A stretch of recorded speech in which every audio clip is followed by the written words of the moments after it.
हमारी संस्कृति, हमारे संस्कार सदा रहें हमारे साथ। सब्सक्राइब करें तिलक।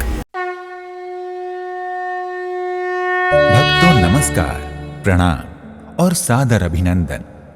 भक्तों, हम आपको अपने लोकप्रिय कार्यक्रम दर्शन के माध्यम से निरंतर सुप्रसिद्ध धामों, मंदिरों और आश्रमों की यात्रा करवाते आए हैं। आज हम आपको जिस दिव्य स्थान की यात्रा करवाने जा रहे हैं वो तपस्यारत साधु संतों की तपस्थली के साथ साथ बाल स्वरूप भगवान श्री कृष्ण की क्रीड़ा स्थली भी है। भगवान श्री कृष्ण की अनेक लीलाओं का प्रत्यक्षदर्शी बना वो पावन धाम है मथुरा वृंदावन के बीच स्थित जग विख्यात रमण रेती आश्रम।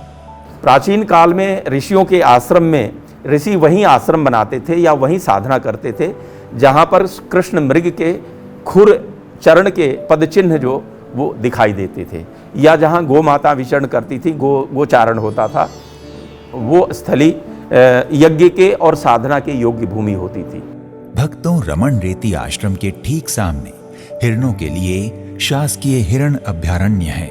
ये अभयारण्य हिरणों के संवर्धन और संरक्षण के उद्देश्य से बनाया गया है, जहां सैकड़ों हिरण निर्भय होकर धमा चौकड़ी मचाते हुए दिखते हैं।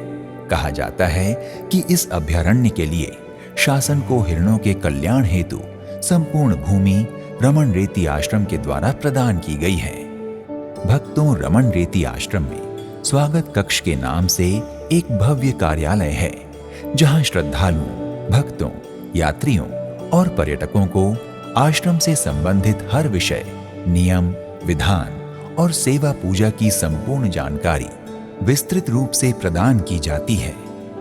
भक्तों, रमण रेती आश्रम के प्रवेश द्वार के पास ही बाईं ओर एक धर्मशाला है, जिसे बाई जी की धर्मशाला के नाम से जाना जाता है, जहां आश्रम में ठहरने की इच्छा रखने वाले भक्तों को मामूली शुल्क पर बिस्तर इत्यादि की व्यवस्था की जाती है।